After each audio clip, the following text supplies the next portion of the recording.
Labor Day from Team 1DOS. Today we decided to talk about summer holiday cooking and barbecuing, and really from our perspective, normally speaking, when we do a Labor Day barbecue, it involves like three things: the basic frozen hamburger patty, the ear of corn, and the watermelon.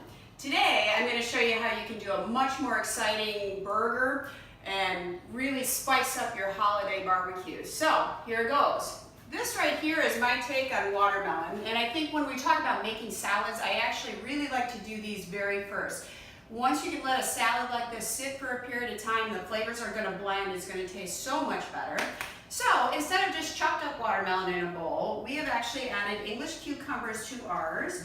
To that, we're going to add some fresh basil. That's going to brighten that watermelon up, make it taste really good. And then, as you know, I am a big fan of spicy food, so we'll throw in some fresh jalapeno. That's probably the reason we like this to sit for a period of time, let that spice kind of infuse out of there. And then you finish the whole thing off with some lime juice. So there is that. We're going to stir that all in really well. And then, once that's good and mixed, we're going to go ahead and put that in the fridge while we do the rest here. So there's our take on watermelon. Now, for burgers, we're going to get super fancy here. I do eat beef. People ask me that all the time, but for today's purposes, we're going to go with totally different meat. This right here, this is fresh salmon. There is a trick to making a salmon burger. If you just try to go with the fillet, what's going to happen is it's going to flake all over. It's probably going to come apart when you put it on the grill, and you're going to really have a mess on your hands. So the trick when you're making salmon burgers is you take about a quarter of what you're going to use and you go ahead and put that in your food processor and just puree it up like this. As this cooks, that's going to pull that whole salmon burger together. So we're going to toss that in there with the fillets. Now, the big trick with kids and burgers in my house is we've got to hide the vegetables. So what we've done here is we've taken some fresh kale as well as some shallots, and we've kind of sauteed those up. You want to make that kale a little bit soft. If you don't do that, it's going to be chewy and it's not going to work well in the burger. So we're going to dump that in there. And then, as always, we have to hide the whole grains with the quinoa. This is tricolor quinoa that's pre-cooked, and we'll toss that in there. Okay, and that's going to also give the burger some bulk. It's going to help it to hold together. Historically speaking, you would do something like this with a panko or something more white flour based, but as we know, I don't eat that stuff, so we'll use quinoa instead. Then you may ask, how are we going to season this? Well, old school favorite, Old Bay. That's what we do. A couple of tablespoons of that right in here. We'll put the recipes up for you, but just so you're aware, we do have about a pound of salmon here. So we'll get on with mixing that up here in a little bit. So there's our take on that. Here, we're going to go with turkey.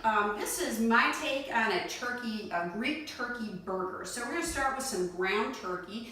To this, we're actually going to, again, hide the vegetables. We have finely chopped spinach here. I use fresh spinach. I suppose you could use the frozen kind. I just find it a bit watery. It may water the burger down a bit. To this, we've added sun-dried tomatoes, a whole bunch of garlic, because as we know, everything's better with garlic, and feta cheese and a little red onion, and we're going to toss that in there, okay? Once you get that mixed, then you have to do something to be sure this turkey burger is going to hold together. Because much like the salmon, you're going to have the problem of it coming apart a little bit. So in this bowl, what we've done is this is olive oil with a beaten egg and some oregano for, again, a little bit more flavor to the burger. We'll toss all that in there. And then, of course, we'll go ahead and mix that all up, okay? And we'll do that just here in a little bit.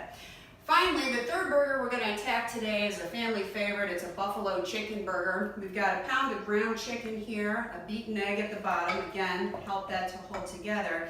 But our little surprise is ground up carrots. We've actually taken the food processor and taken some green onions and carrots, ground that all up together. We're going to toss that right on in there. Now, in addition, we've got to add spice because my family loves spice. So we've got a quarter cup of hot sauce here. And then, if you really want to get it spicy, you can add some red pepper flakes. We're going to hold off on that today. And then, of course, just your usual salt, pepper. I have a fine collection of fancy salts here. So we'll get some of that in there, assuming I can get it open. And we'll just kind of toss some of that in there, too. Now, the other key ingredient is a little garlic powder. That's going to give it a little kick as well. So, you get that in there. Once we get everything mixed up, then you'll be able to make patties on that. So what's going to happen now is I'm going to take a break, employ my assistants, we'll get patties made here, and you can meet me out at the grill.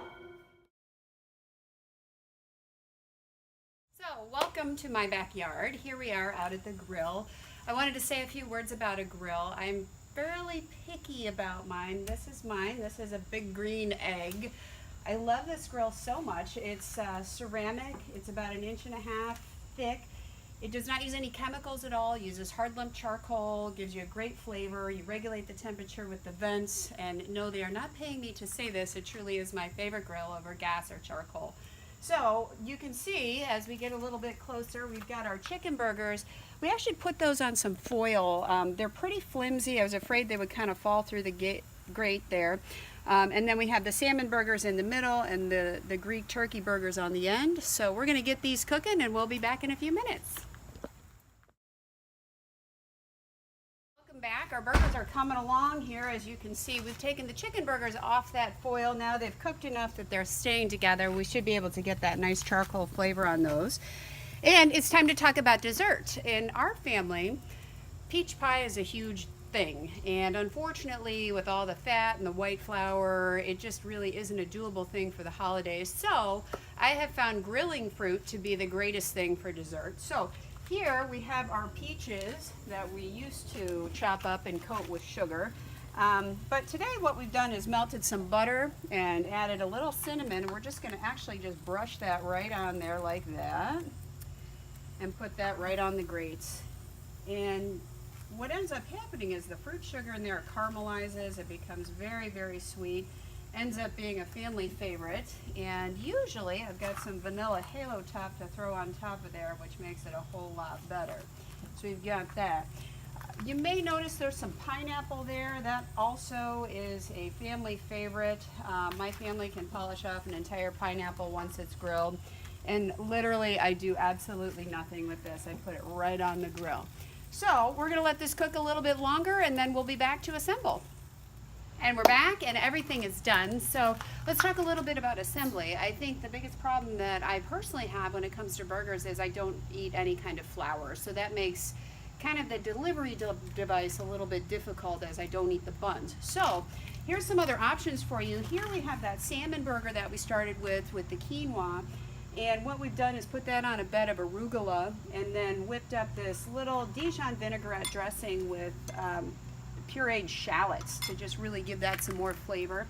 And then over here we've taken the Greek burger and made a Greek yogurt dill cucumber sauce to go over the top of that. And that sits on a bed of spinach with Greek dressing over that.